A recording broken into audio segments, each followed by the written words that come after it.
Hello guys, welcome to my channel banking tech. आज हम बात करेंगे एचडीएफसी बैंक के फ्यूचर बैंकिंग प्रोग्राम के बारे में, जिसके 6th बैच के लिए अभी आप अप्लाई कर सकते हैं। तो चलिए शुरू करते हैं। My world's so bright, it's hard to breathe, but that's alright. Hush.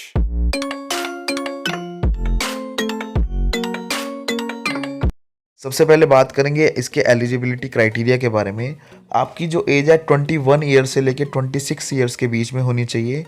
आपकी जो ग्रेजुएशन है डिस्टेंस से नहीं होनी चाहिए, रेगुलर से मतलब फुल टाइम ग्रेजुएशन होनी चाहिए और 50% मार्क्स होना ज़रूरी है।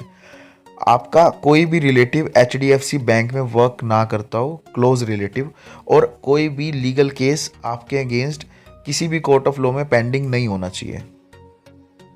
उसके बाद बात करते हैं इस प्रोग्राम में अप्लाई करने के लिए करना क्या होगा। तो सबसे पहले एक ऑनलाइन एप्लीकेशन फॉर्म भरना होगा, जिसमें आपकी पर्सनल डिटेल्स पूछी जाएंगी, आपकी क्वालिफिकेशंस वगैरह पूछी जाएंगी, आपके परसेंटेज वगैरह पूछे जाएंगे 10th 12th में। उसके बाद आपको एक ऑनलाइन असेसमेंट फ़ीस पे करनी होगी। उस फीस को पे करने के बाद आपका एक ऑनलाइन असेसमेंट टेस्ट होगा।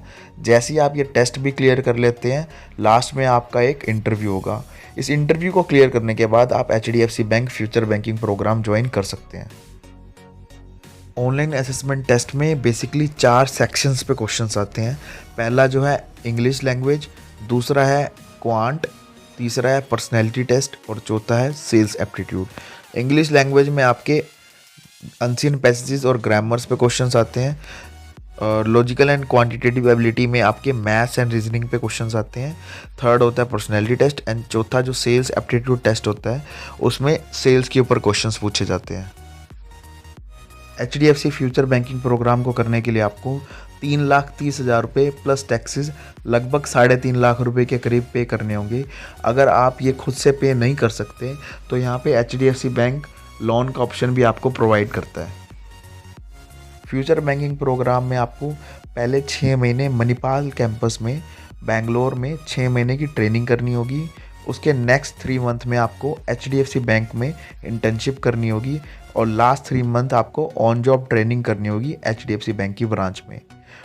पहले 6 मंथ आपको 5,000 रुपीज़ पर मंथ स्टाइफंड मिलेगा, नेक्स्ट 3 मंथ आपको 10,000 रुपीज़ पर मंथ स्टाइफंड मिलेगा, और लास्ट 3 मंथ भी आपको 10,000 रुपीज़ पर मंथ स्टाइफंड मिलेगा। 1 ईयर कंप्लीट होने के बाद आपको मणिपाल यूनिवर्सिटी से एक डिप्लोमा मिलेगा in sales and relationship banking में, और प्लेसमेंट अपॉर्चुनिटी मिलेगी as a personal banker in HDFC bank. अब इसमें जो नेगेटिव पॉइंट है वो ये है कि आपकी जो अपॉर्चुनिटी है, ये जो प्लेसमेंट होगी आपकी, ज़रूरी नहीं है कि आपकी होम टाउन में होगी, ये all over India, across India कहीं भी हो सकती है। तो इस प्रोग्राम को ज्वाइन करने से पहले आपको ये माइंडसेट बनाना होगा कि आपकी स्टार्टिंग प्लेसमेंट कहीं भी हो सकती है ऑल ओवर इंडिया। अब यहाँ पे सबसे इम्पोर्टेंट ये बात आती है कि एज ए पर्सनल बैंकर, जब आप पर्सनल बैंकर अपॉइंट हो जाते हैं एचडीएफसी बैंक में, तो आपको करना क्या होगा। तो यहाँ पे आपको 90% सेल्स करनी होगी और सिर्फ 10% ही ऑपरेशंस दिया जाएगा।